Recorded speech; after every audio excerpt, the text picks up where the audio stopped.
president of India's oldest industry association, the Federation of Indian Chambers of Commerce and Industry, a tenure which she just finished. Her wise counsel and association have been consistently sought over the years by industry in India and overseas, by think tanks as well as by the Indian government. She is a member of the prestigious Prime Minister's Trade and Industry Council as well as of the National Manufacturing Council. Overseas, she is on the board of Nestle as non-executive director and was a member of the World Economic Forum's Global Agenda Council on Climate Change. Mrs. Kidwai is also a part of the Global Advisory Board of Harvard Business School and Aspen Institute, India. Even areas that we can look at going forward. A lot of questions come about India and India's economy. I was just in Davos not even a week ago, and India has been center stage in Davos, but has dropped from center stage at Davos. And we have only ourselves, I believe, to blame for it. So if I could at the end of this, through the questions that I hope you will ask me at the end, have at least left you with some thoughts on what it might take to get us back to what I believe is important for us as a country, and that is to bring us back to the 8 to 9% that we have seen as growth for the country. And this year, as we end the fiscal year in March, it's widely believed that we will be sub 5%. In fact, FICCI's estimates are at 4.8% GDP. So we have halved where we were, and that is a crying shame. So if we look, and I'll quote what our own finance minister had to say only less than a year ago when he announced the budget, growth is a necessary condition and we must unhesitatingly embrace growth as the highest goal. It is growth that will lead to inclusive development. Without growth, there will be neither development nor inclusiveness. So if this is the mantra that is going to guide us, then growth is critical. So maybe it's worth looking at what is the impetus for growth? What drives the Indian economy? And here I'm reminded actually of something which Winston Churchill stated. The empires of the future will be the empires of the mind. And his words actually resonate in an age which is really a knowledge economy today, although he said it many, many years ago. Now, all of us here are familiar with the importance and significance and actually what the IT and BPO sectors have brought to the country. This industry has raised our profile at the global level. In fact, India's almost become synonymous with IT. It's known as one of our biggest strengths. And in this, it's worth just reflecting on how did this come to be? After all, we were not always known for IT and BPO. So what happened? What created this big change and brought IT and BPO to the fore? In fact, Thomas, economist, which I hope you've heard about, traces it to the 1990s when he has stated in his book, in fact, that when a combination of India's excess of highly skilled technology workers and an abundance of fiber optic cables, so read infrastructure, converged to give India an edge in the technology market. He cites this as one of those events that flattened the world, creating a more level global economic playing field. So it's time for us to reflect here in the country. What is this next disruptive wave going to look like?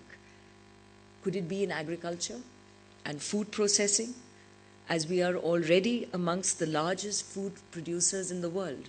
It's not a well-known fact, but we are amongst the largest. We're the largest milk producers, second largest fruit and vegetable producers in the world.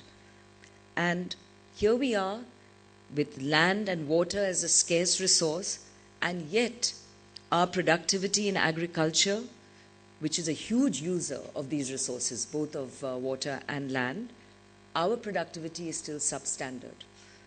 So is this the next wave for us? Improve productivity in agriculture. We are already there as a large producer.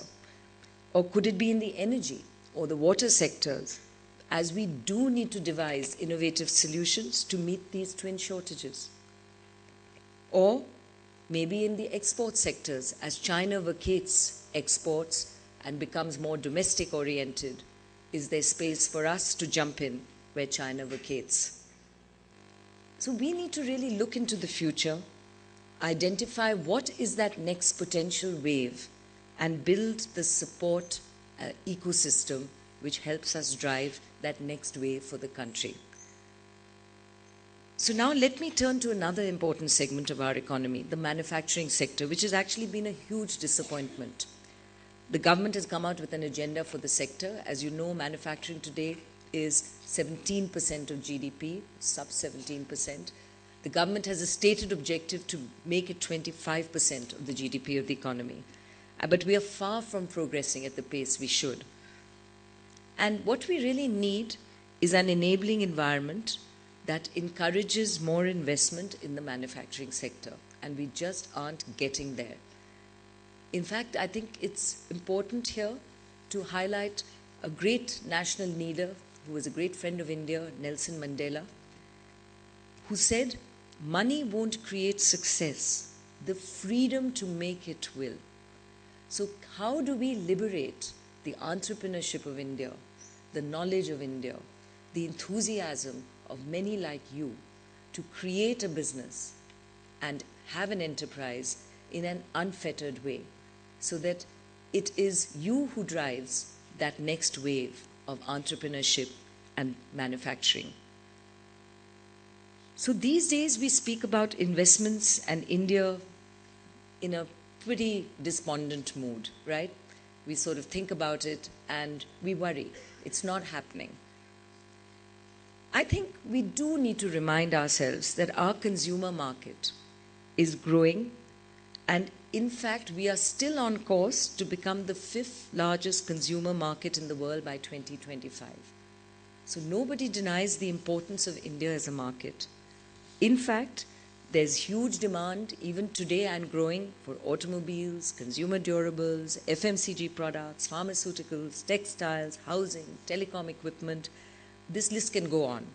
And as our population becomes more prosperous, seeks to fulfill aspirations, we clearly are an attractive market. And this possibly is what explains why many companies from across the world, most recently we've seen Unilever announce $3.5 billion, which they brought in to their company in India by buying its shares. GSK, likewise, $2 billion. PepsiCo, Coke, Hitachi, Hyundai, Samsung, Toyota. These all remain committed to the Indian market. They are here.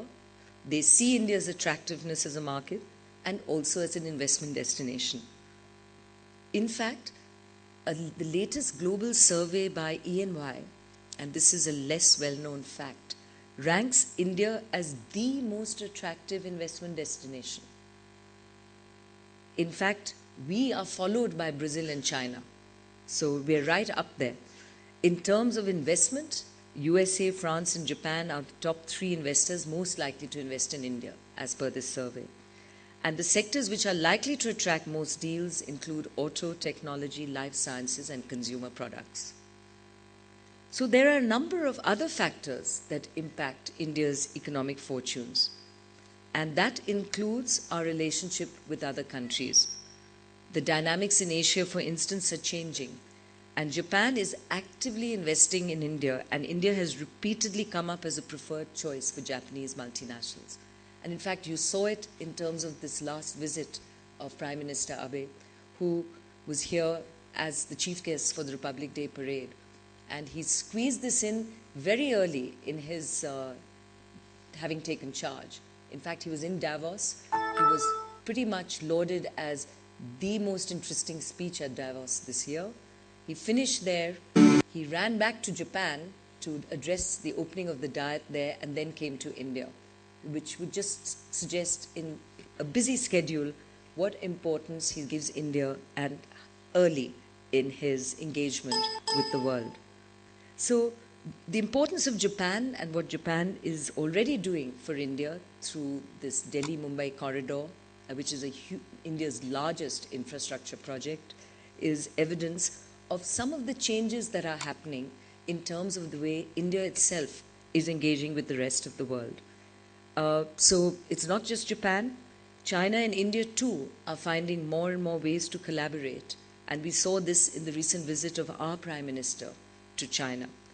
And in fact, we are therefore an attractive market, and we should not forget that.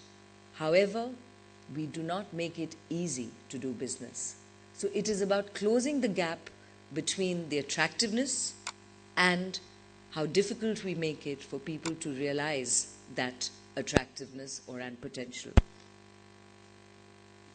Going back to where else we're seeing trade ties or relationships changing across the world, we are deepening our connect with countries of the ASEAN region, as well as the BRICS countries. And in fact, we've seen the formation of an Indo-ASEAN Business Council, a BRICS Business Council, where India is a key ingredient. And we have all seen how critical we were in the WTO deliberations in Bali. Because of us, it could have failed, but because of us, it succeeded and the discussions went forward under the able negotiations by Minister Sharma and his team. So India is critical to many trade ties today. So we are attractive as a market. We are important in terms of our relationships and changing relationships with the rest of the world. So what else is it that we should laud and remind ourselves, particularly when we are despondent? And the other area I like to highlight is innovation. It comes back to entrepreneurship to some extent as well. And this does not only reside, to my mind, in high-end labs of large companies. And I've used this example before, and I'll use it again, and that is the case of the Dabbawalas. Now, I'm going to have to ask you for a show of hands. Who all know what the Dabbawalas are? Oh, good. Okay. So what we have is a very prominent service, which is largely a Mumbai service. It's a model of efficiency and efficacy, and I think it's also a reflection of the Indian work ethos. One of the keys to the systems, if you've studied it or you know it, is, does anyone know what the Dabbawalas do? What is the key to their success? What? One. Put your hands up. Let's do it one at a time. Yeah? Yeah? You had your hand up? Yeah? What? Food on time, absolutely. But how? What is the secret to that success? There's supply chain, yeah, but how? Coding? Someone said coding? Zero error is an outcome, but what gets it there? Yeah? It's a process improvement, yeah, and it is actually, so I heard someone say coding. It is also a system. So can you imagine that this is a team of largely illiterate people, but they have perfected a color coding system to such a high level of efficiency that they get the highest Six Sigma rating in an audit that was done, which means that they are right 99.9999% of the time. So it is about process, it is about supply chain, it is about having mastered it. And it really is a very simple innovation if you think about it, but they do get it right. And to my mind, it is, if you look at it, this is the sort of thing which India is capable of doing. It finds a solution for itself, it works with existing resources and succeeds. So if this sounds a bit familiar as a business model, one Dabbawala explained to a reporter, there is a service called FedEx that is similar to ours, but they don't deliver lunch. So what I think really is that with our extraordinary use of available resources, commodities, attractive market, that we have to remind ourselves about the words of Tagore, who, as you all know, was India's first Nobel laureate in literature. And what he said was, if I can't make it through one door, I'll go through another door, or I'll make a door. So it's a little like the Delhi driver, right? You find your way. Yeah? So we can see the effects of this innovation actually on accessibility. The world's lowest telecom costs resulted in increased cellular phone use. The world's cheapest car, or let's say the highest value car, Tata Nano, made headlines around the globe and is actually seen as a turning point in the global auto industry. The benefits of business innovation permeate all levels of Indian society, and much of it is helping facilitate employment opportunities, and it does this directly or indirectly. And then if you just look at, just one silo, and this can be replicated across different silos, you look at healthcare. And I thought, now let me just see, what has India done in healthcare that is truly innovative, right? And the examples are amazing. In fact, they really are life and game-changing. Jaipur Foot, recognized by the Time magazine in 2009 as one of the world's 50 best innovations. 99% of the patients are below the poverty line. Or Arvind Eye Care, which delivers cataract operations at 1/6 of the cost of an Indian hospital, 1/30th of the cost of a US hospital. In 2003, they became the single largest single cataract surgery provider in the world. Or Narayan Hrudayalaya, which has perfected a low-cost approach to heart surgery at half the cost of an Indian hospital, 1/16th the cost of the USA. And in fact, Forbes has just listed India as 39th in innovation among 145 countries, so we're pretty high up. And we really need more of these. In fact, there's a Millennium Alliance Fund, which we had set up as FICCI, USA, Department of Science and Technology in the Government of India, which has been a great success, I believe, because it's brought to the fore solutions that are aimed at addressing India's development challenges. It's really a way, so if any of you have bright ideas, you must enter this particular competition. And there are at least 1,200 applications last year. But there's a jury of well-known people who picks the winners, and the winners get money to get their projects going. We find sponsors for them, and we can see these projects then see the light of day. So now let me touch upon some of the key economic challenges that have been bothering us. We have so much going for us, but then why don't we get it? Why aren't we getting to our full potential? So we've clearly had a problem with the twin deficits, the current account deficit, and you've seen CAD written all over the newspapers every day, and the fiscal deficit. Now the CAD has fortunately come under control, and the only question I would ask is, if it took just 3 months to set this right, why hadn't we done it earlier? But the fact is that we've managed to control it, and very effectively by our finance minister, where it's dropped from where it was trending to 5% down to 2.5%. And therefore, this last news of tapering, which happened just 2 days ago, and I had said this a month ago, that India would not be deeply impacted, and we have not been deeply impacted, because we were much stronger with this current account deficit at 2.5 than where we were when the current account deficit was trending to 5, and the first news of US tapering happened. And you will remember what happened to our exchange rate.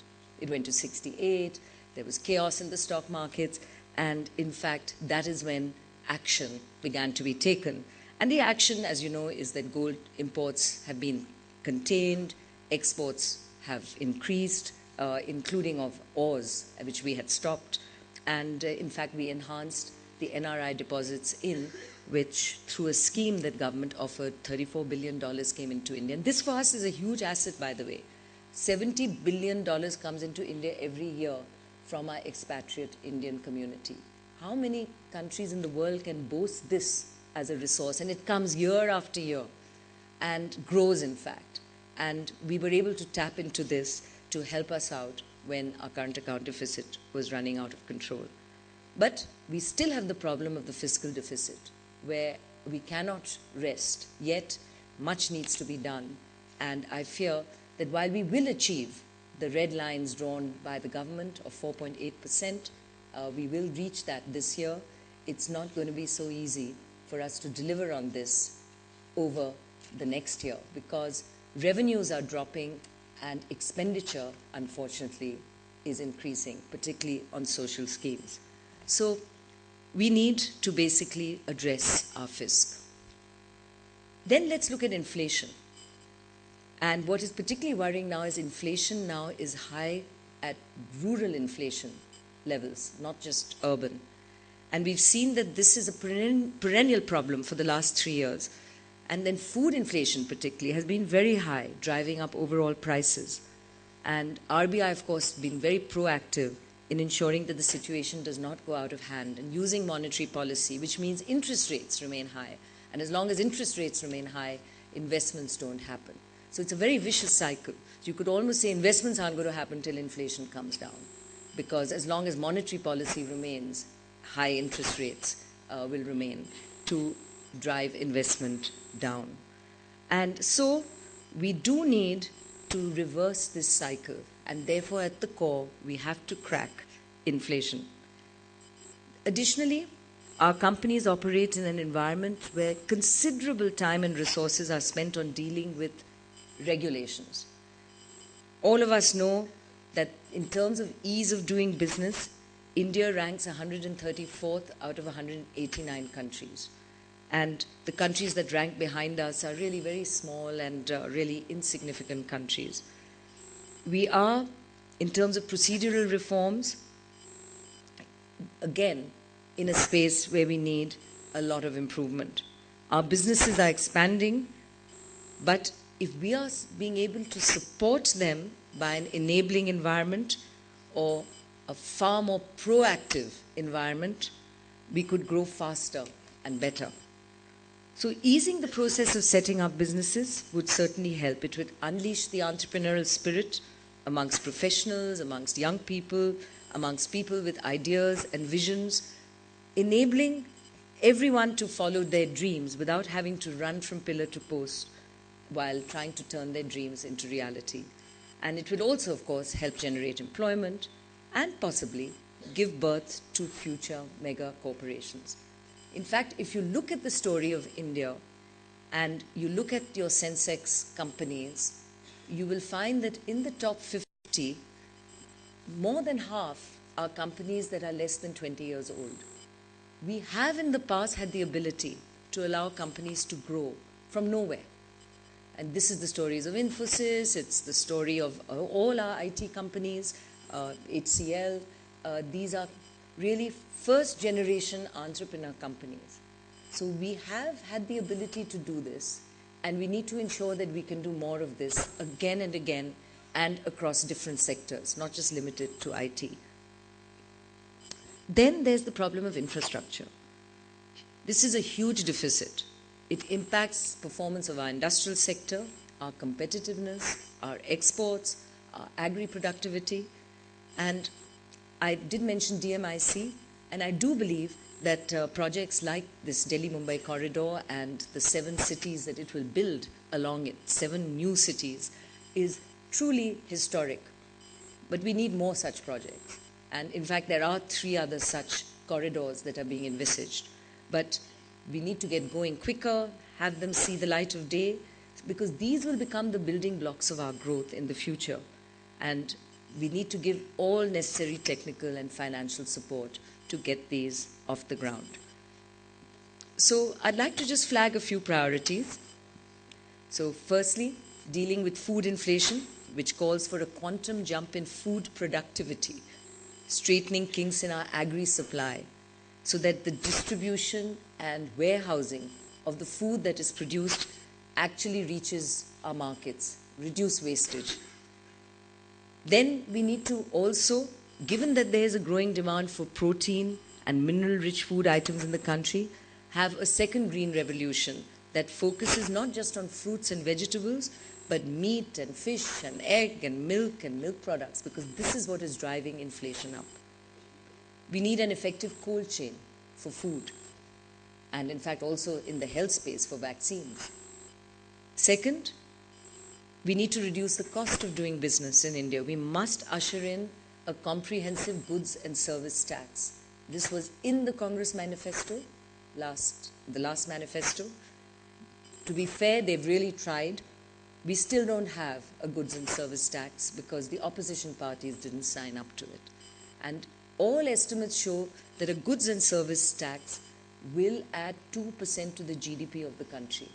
How many measures can you think anywhere and anywhere in the world that one measure can add 2% to the GDP of the country? And it could do it in the space of a year or two of introduction. That is what India has, the hidden gems, which we aren't able to take forward. We really do need this one common market for tax in India. The third area is speedier implementation of large infrastructure projects. This calls for a lot of action on many fronts. And while the Cabinet Committee on Investments has done a commendable job by clearing several large projects, we need to now see that these actually go into production. Fourth, the administration of our tax system in the country, which really does require mindset change. We have actions that are driven by a single point agenda of maximizing resources today, and it's understandable. I mentioned how the fiscal deficit is an issue. So, unfortunately, as a result, we are always drawn to litigation. Unreasonable demands on one side, and therefore response is litigation rather than to pay. We need clearer laws. Over 70% of litigation cases in India involve the government, either as a petitioner or a respondent. And interestingly, it is the centre and the states that together account for 70% of the 3 crore cases that are pending in various courts in India. I mean, you would wonder how much space is there left for common citizens like you and I, and we go in with other matters. This, in effect, is what makes the government the largest litigant in the country. And the question here is, when the government makes for 2/3 of all court cases, then what is it that we require in order to clear the courts so that the common man's grievance can also be heard? Fifth, the whole issue of energy security, where we need to, of course, follow through on our diversification strategy in terms of sources of energy, renewable energy, wind and solar in particular. And we have the good fortune of being able to use both these resources as part of our energy basket. In fact, I should tell you that at Davos, pretty much 1/3 of all the conversations that were happening there this year were around areas to do with environment and new sources of energy. So it is very much a global subject today, very critical for India. However, we also need to accept that coal is still the mainstay of our energy mix, whether we like it or not. We have to have coal in order to produce power. And therefore, evolve policies that help us tap this resource. So we have the 4th or 5th largest coal resources in the world, but we went through an era which I like to call the go-go era, where everything just happened. It didn't matter about rules, regulations, everything was being broken, everything that needed to happen happened, and it was not necessarily right or within the regulatory framework. And then we swung to a no-go era, when nothing was possible, and all coal mining came to a stop. And that created a huge spurt also in our imports. So the current account deficit problem also saw this aspect, the fact that coal imports went up from what was typically 6 billion to almost 20 billion almost overnight. So we have to continue to mine coal, and the answer has to be is we have to do it in a regulated and environment-friendly way. And it is possible to do that. Many countries like Germany and others that are very strict on the environmental front mine coal, but they do it in an environment-friendly way. It's a little costlier maybe than the way we do it, but it is possible in the long run to do it in a way that we don't destroy our environment, our forests, or indeed the lands where this mining happens. Sixth, land is essential for industrial expansion, and our land-related policies need to ensure that this resource is available, that it's available for, yes, for agriculture, but also for industry on a long-term basis and with certainty. So one of the most important legislations that has come is the Land Acquisition Act. It is seen as hugely unfriendly for business in its desire to achieve transparency, which is critical, absolutely critical. Unfortunately, it's the view that is now quite commonly accepted is that it will take 5 to 6 years to acquire land. So which industry is going to embark on this process when you're wanting to set up large industry? Government's answer is that we're going to give you large NIMS, the National Manufacturing Zones, which is true, where these problems will be taken care of and you can come there and set up your businesses. But big business tends to want to set up near sources of raw material or near where its factories already exist and expand therein. This is not going to be easy. Seventh, allocation of natural resources, of course, have been a subject of intense discussion. And the Supreme Court ruling, in fact, mentions that auction cannot be the only mechanism. It is actually a pretty good open system when it's auction, but it's not the only mechanism. And in fact, the answer really has to be a transparent, predictable system which has a justifiable balance between revenue optimization and socio-economic development objectives. And of course, rules need to be followed, action taken promptly when rules are broken, and we need regulatory frameworks. So I keep coming back to this. What are the regulatory frameworks? The laws, yes, but also the way we execute on those laws, and where we have independent regulators. How are they functioning? How are they staffed? How do they run? And what mission do they have as they go forward? And the mission has to be, you want a sustainable industry in the long run. You want to rule for your consumers in the long run too. So what I mean by this is it's very easy to rule in favor of a consumer and give you free service, free power, free water, free anything, right? But what does that mean for the company that is providing that in the long run? It's going to be dead. So we need a vision that takes us to a balance which allows for a properly priced product, which enables industry to grow and invest on the one hand, and on the other, to give us access to these products in a price and cost-efficient way. Businesses require an environment of predictability that can only be ensured if there's sanctity of contract, or what is often called rule of law, stability in the tax regime, applicability of legislations prospectively, so that we have certainty going forward. And as you know, there have been many developments in the past where one or more of these principles has been violated. So we need to take, and government indeed has taken corrective measures in some of these cases, but this unfortunately has been a big knock on the confidence that investors have, not just foreign investors, Indian investors as well, in terms of the sanctity of contract in the country. So our businesses have a very long history of engagement with communities around us. Many understand what is good for the community is also good for business. Entrepreneurs need to be treated fairly and with respect. And clearly there should be a collective effort involving both government and civil society that is aimed at realizing the true potential of India. And in fact, I embarked on one such effort. It's a very preliminary effort.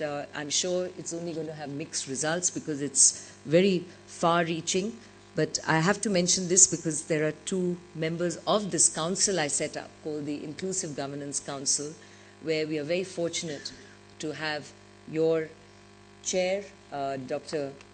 Qureshi, as a member of this council, and Malvika Rai as a member of this council. And the purpose of this council is to bring people like them, people who are in industry, people who are in civil society, and people with experience in administration and government together onto one platform to work out the agendas together for the country's growth.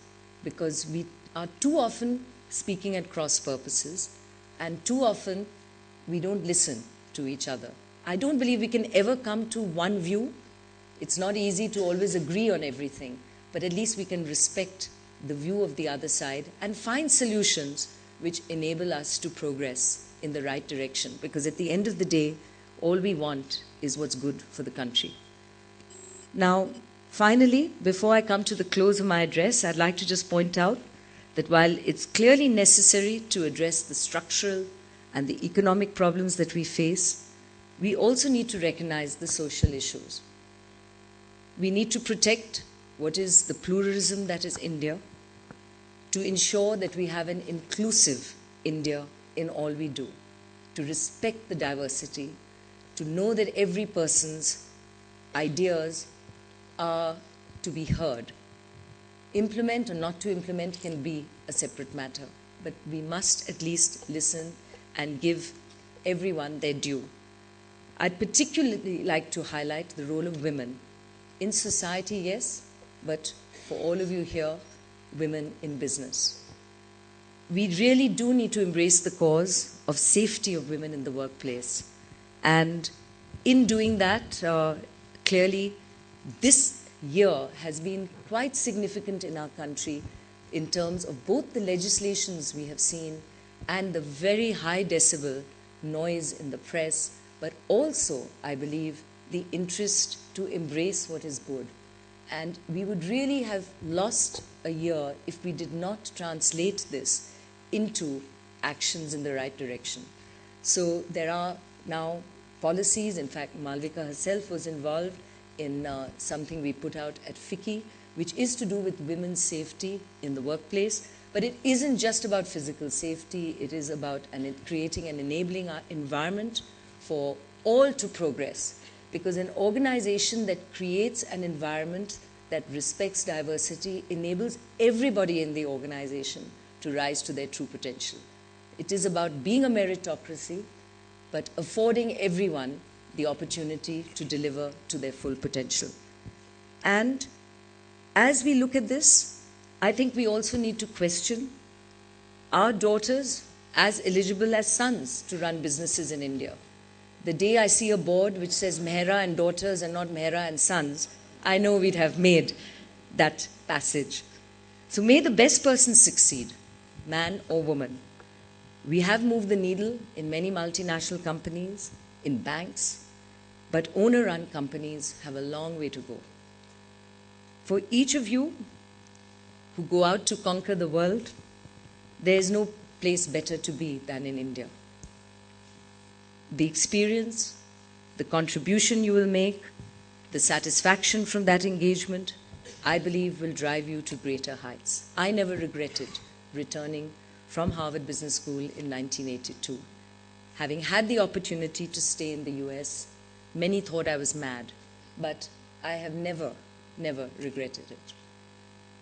And I'm sure neither will any of you as you build your fortunes and futures here. So I will end with a favorite saying of mine, that is Maha Stavira Sangarakshita. To know what we do not know is the beginning of wisdom. So I don't know what the future holds for us. I barely know what it holds for us tomorrow. Indeed, what the elections mean for us next year or whenever.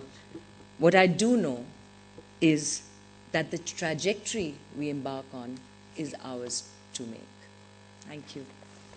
Can I say that?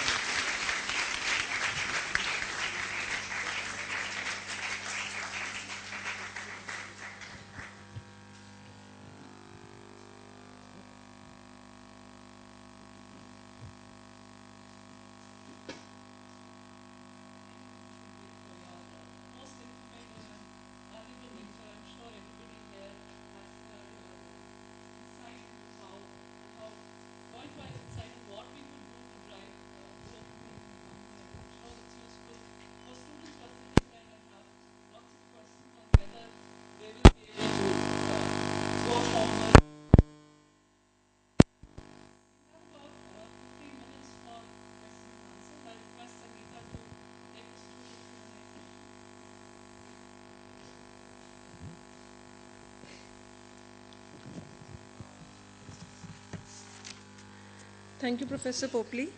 In fact, I fully subscribe to your view that it has been a very vibrant lecture, very thought-provoking and gripping. I could very much feel this while sitting in the audience. We'll now have a few questions. Members may kindly raise their hands. But before we begin, please start with your brief introduction and keep your question very brief. Can we have some hands for the questions, please?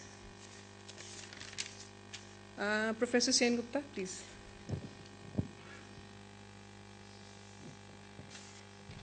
Thank you. Ma'am, I think it was a very inspiring session, and our students are immensely benefited by the general awareness talk that you have given them, and they need it very badly. But I have some other type of question to you. Do you still believe you're a lonely woman at the top in terms of position in a man's world, or do you think the time has come in India and in the corporate world that such questions are not relevant anymore? Such questions are not relevant anymore. And what a wonderful place to be. So certainly not in the business world. I would be facetious if I said that India was where it needed to be in every layer of society. We are not. But certainly in the business world, and I think we've shown the way. We have now in India 30% of the bank's CEOs are women. It's one of the highest in the world. The highest, why one of? The highest in the world. It is to be celebrated. We have many of our companies, again, largely multinational, and professionals there have a good mix of men and women. We don't have enough women yet in senior management, and we are horrible in our statistic on women in corporate boards, which is at 3%, which is one of the lowest in the world. And I think some of that has to do with the fact, not I think, I know some of that is to do with the fact that most of our companies here are indeed family owned and run. And I would hope that the tokenism of putting the mother and sister on the board is not going to be the response to the legislation that has come, which requires now one woman on a board of, they haven't quite defined which companies, but it will at a minimum be listed companies. So we do have to work at it. But I would like to believe that for the companies that women choose to join, by and large, the environment is one where it isn't a struggle. And I should tell you, I didn't think even I struggled when I joined in '82, and that is, to some extent, the beauty of India. If you join, as I did, a professional company which has people who are by and large literate in an urban environment. So in the space that I joined, the good fortune we have in the country is that we are very diverse. So I was maybe as much of an oddity as the guy who was in fact, we used to sit in a big sort of room, who sat next to me, who came from Chennai and, refused to go out beer drinking and would come in the morning with chandan on his forehead, as indeed, so everyone made fun of each other in a friendly and happy way, because the diversity, if you look, our different eating habits, someone's vegetarian, someone's non-vegetarian, someone drinks, someone won't play golf, someone goes to bed early. So you have in that, fortunately, as a woman, you don't stand out for the fact that you won't go to a pub on Thursday, as would be a problem if you were in the US, and that you're not prepared to play golf on weekends, and that you don't swear, in four-letter words at every drop of the hat. So that diversity is in itself a big advantage for us here. And the second big advantage, which I certainly benefited from, was the family structure. And not my mother, my mother-in-law. My mother-in-law would fly down and come down to support and help me when I had to travel. So make sure you marry the right guy, yeah, and has the right mother-in-law. Yeah. So. Okay. So crisply answered and yet so beautifully. Okay, we'll take the next question now. Dr. Qureshi, please. Himanshu? Dr. Qureshi, please. Thank you, ma'am. You spoke brilliantly. What clarity, what insights. But one comment of yours intrigued me. When you said when China vacates the export space, India will have an opportunity. The question which came to my mind was that if China is going to vacate it voluntarily, there must be a good reason for them to do so. Therefore, walking into that space, how much sense will that make? Secondly, China was able to capture the export market because of very cheap labor. Our labor, in any case, is more expensive. So how will we step into their shoes? Okay. So you have to look at why China is vacating this space, and voluntarily. And it's vacating it because the model that they grew by was really a model of huge infrastructure spend. And beyond a point now, they can't spend much more on infrastructure because you can't now have so many empty buildings and roads on which one car will travel in a week. So that the multiplier effect of that spend has disappeared. India's model is quite different. We need that infrastructure, right? So we actually need to do what China was doing so well. But that's a separate story. Now, in their model as they moved, the other reason they want is to create much more consumption demand amongst their people. So they put wages up overnight. There were areas which manufactured textiles, for example. Overnight, the salaries went up 30%. So they wanted to really put that labor cost. So it's no longer so that China's labor is cheaper than India. It's actually more expensive because the model they had changed. And the other thing they found, one of the reasons they were able to keep the labor costs low, and I've actually been to a couple of these factories in the northwestern areas, they were like dorms, you know, it was almost like a chicken factory. People just cheek by jowl, no life. You go to a factory, you work, you make money, you go back, you sleep in the dorm, no social life. There was absolutely nothing, and hence you began to see the sort of demonstrations, and I won't call them riots, but they were near that Foxconn had. For those of you all who hear about the Foxconn effect, Foxconn is one of the biggest suppliers to Apple. Yeah? But the Foxconn effect was these demonstrations that started by labor because of the conditions. They were clean, they were clinical, but the social factors were not being addressed. So the new thrust in China is to create factories near towns or in towns so that the social infrastructure that is provided these young people is far more real, and that they have a life other than the work that was expected of them. And all this is adding to costs. So it was a very conscious decision by China, some of it because of the social demonstrations of these plants, others because of the whole economic model. And in textiles specifically, which actually I despair, because India should have been able to grasp the opportunity, because we didn't have the infrastructure. It was not labor, it was infrastructure that was our problem.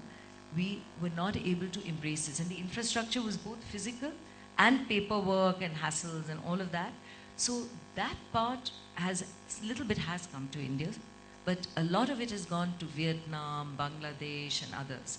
Now Bangladesh had another set of problems because they were not managing this, the environment right. You know, again, their factories collapsing, labor not being properly treated, and global buyers will not want to deal with a country that does not comply to the right standards, whether it's the right standards today of bribery and corruption or standards of human and humanitarian value. So these are very good learnings for our companies, that you have to, if you want to be part of a global supply chain, adhere to the best standards in the world. So that's the good news. And that applies to all countries. In fact, on this issue of labor cost, it was a surprise to me, but one of the biggest companies that trades in textiles in the world is called Li & Fung. I mean, they buy like $30 billion from China for Walmart. I mean, they're huge.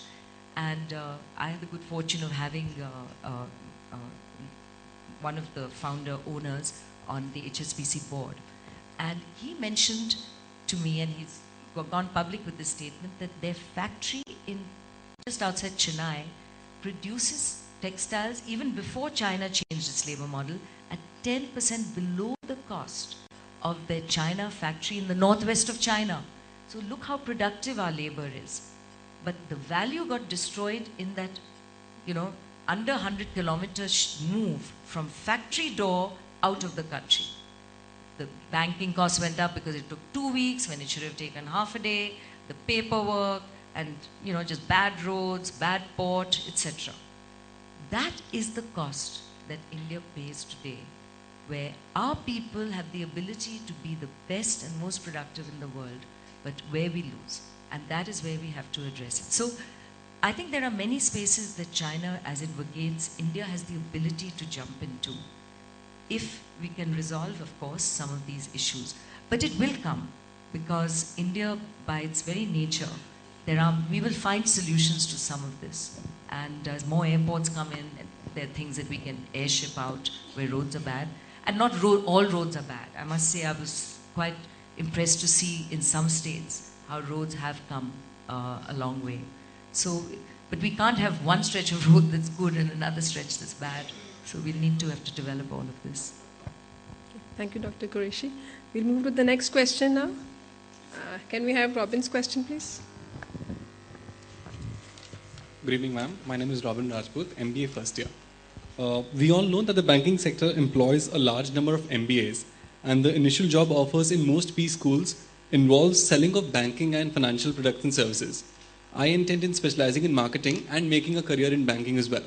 Do you think my journey through sales will be good? Yeah, of course. You must join. Yeah. And it is a key area.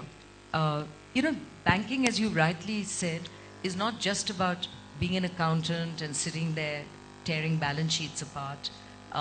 That's important for some parts of the business. But there's a huge other part which is about marketing and selling products. And you don't have to be hugely financially proficient.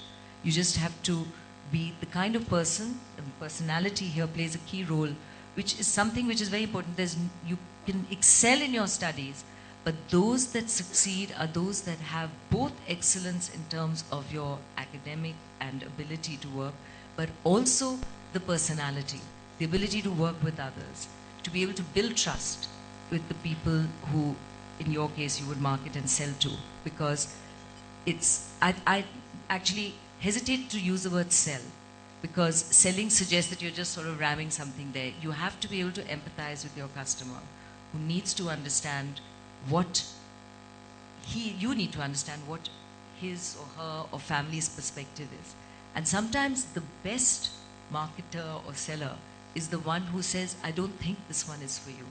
That the trust you build because you genuinely give the right guidance. And for me, that has been a principle through my life. Don't do this deal. I could have made $5 million off you, but I don't think this is the right one for you today. And you build a relationship over the years which holds you in good stead because you do your job with integrity. And a lot of the rules today in marketing and selling are around mis-selling. And frankly, many of us organizations also set incentives that encourage mis-selling. And you cannot run an organization in the long run with reputational issues which come back on this. So embark on that career. It's a lot of fun. I'm sure you'll enjoy it, but do it with integrity. Yeah. I think that is such good advice for all the students present here. Ma'am, if you permit, can we take one more question, please? Yeah. Okay. Can we have another question, please, from the audience? Can we have it from Vanda, please?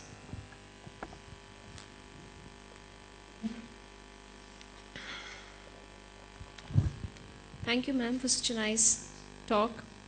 You've been included in many lists of 50 most influential businesswomen, including Forbes. How have you been able to keep yourself so grounded despite all the accomplishments? Believe me, you have to have 2 kids at home and a husband. Yeah. And you'll be reminded every day as to how useless you are at something or the other. Thank you, ma'am. I think that's the way she has to reach out to all of us. I think one more question we can take. Okay. Can we have hands for questions? I barely see any hands. Simar, can we have your question, please? Yeah. Good evening, ma'am. Ma'am, I'm Simar. I'm a first-year MBA student from ILM. Ma'am, experts say that about 2/3 of the jobs that are to be filled by the college graduates in the future do not yet exist. As in, what we are learning today may not be relevant to us tomorrow. So what is your advice to students like us who are pursuing business management programs in these times of uncertainty and changes? It's a great question. And in fact, I can tell you everything I learned at the Harvard Business School is irrelevant today. Yeah. So you have to know that. Because there's no end to learning. Learning never stops. All that business school or any education teaches you is how to think. And you have to stay abreast of changes, particularly in management thinking. You know, it can sometimes swing from one area to another. What looked good at one time is not so good at another, because thinking evolves. And if you read even people like Jack Welch, who, as you know, took GE to great heights, he talks about his own leadership style changing through his lifetime. So people, and you know, he says it's not that it was wrong when it was there, it was the leadership style at a particular point of time. So it's about continuously learning and making sure you have an open mind. Because if you go and saying, I know it all, and that is frankly a problem of us MBAs, you know, we come out of school saying we know it all, and that is your downfall. But if you go in, I am confident, I have the ability to learn anything, I can work hard, and I'm not going to get down when I'm out of my depth. I'm going to go out and grasp the opportunity to learn, to reach out to people who can help me, to admit I don't know it. And I will make mistakes, I will fall down, but I must learn from mistakes. Then that learning is fantastic. And I think the good thing about the way the MBA goes, which is why I'm very much in favor of MBAs, is the way it teaches you to think. And you know, you learn through cases, you learn through what has happened, and in each there is a learning. So you learn to apply your mind to different situations and evolve through that. So don't stop learning, whatever you do. It is a continuous journey. While there are many questions, we'll take just one last question. Can we have hands, please? Smita, why don't you put yours, please? Good evening, ma'am. I'm Smita, a professor of marketing ILM. Ma'am, some of your interviews discusses you missing your family moments in pursuit of your career aspirations. Looking back, do these sacrifices seem worthwhile, ma'am? You'll have to ask the kids that. But I absolutely think so. You know, I'm very clear that if you approach it as a situation where everything's going to be perfect, it's not. Like, you're a juggler. You have two crystal balls in the air. One's family, the other's work. And you just somehow manage to keep both balls in the air. Because you know that if you drop one, it's going to smash. And provided you're clear that you don't want to give up one for the other, you manage, you find that. And there's, of course, there are times you would have liked to spend more time with the family, and there are certain situations at work which maybe in hindsight you would have liked to have taken that opportunity but didn't because you couldn't. But at the end of the day, it is about finding that balance and knowing that you want both. Having said that, there are also many, and I have people who work with me and colleagues who've taken a call that at certain points of time, it was important for them to step away from the workplace. In fact, when I brought flexi hours into the bank in India, and actually we were the first bank that brought Saturdays off as well, I should add, yeah, that when we did it, it wasn't done for the women in the organization only. I mean, I had it at the back of my mind, but it was for everyone. So we brought flexi hours in, and one of the first people who took it was a direct report of mine, senior, officer, head of risk, which is an important area, as you can imagine, in a bank. And he wanted to leave the bank to nurture this NGO he had been running for 10 years outside of their bank. And I persuaded him to be one of the first guys to sign up to our Flexi Hours, our Flexi program, which allowed him 6 months there and 6 months with us, which I believe was a win-win, because we got to keep his skill set in the bank, but he also got to do what he wanted to do. And actually what emerged was we got a whole bunch of volunteers from the bank that used to go work with him, sometimes on their free time as well, on weekends.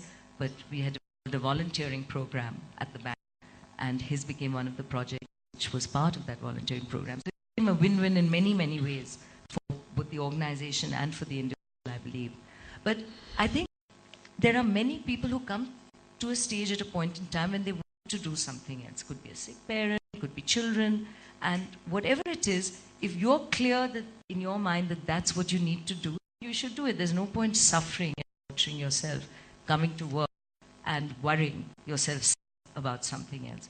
The good news about progressive organizations is that they give you that chance.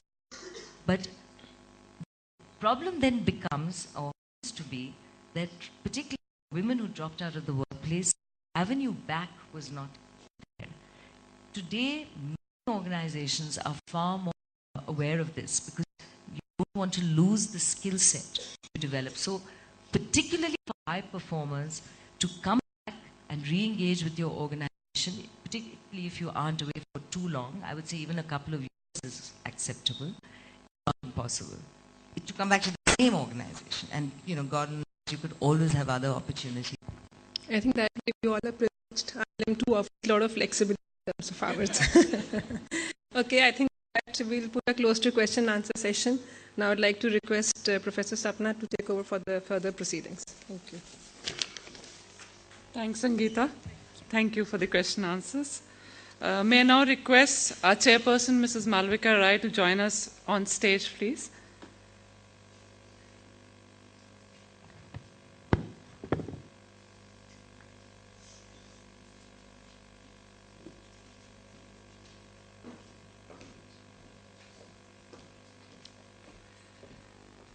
I request Ms. Nanalal Kedwe and Mrs. Rai to please release the Founders' Day commemorative lecture series.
Thank you. Thank you very much.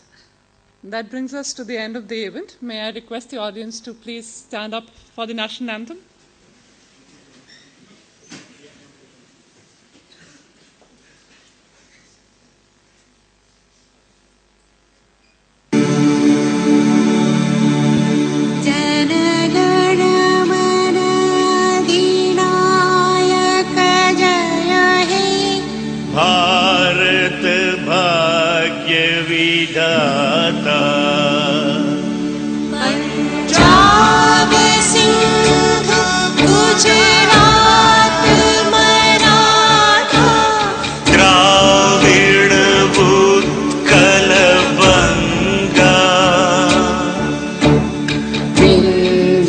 Himachal Yamuna Ganga उच्छल जलधि तरंग तव शुभ नाम जय तब शुभ आशीष मांगे गाहे तव जय गाथा जन गण मंगलदायक जय हे भारत भाग्य विधाता जय हे जय हे जय हे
Not only that, question answers also.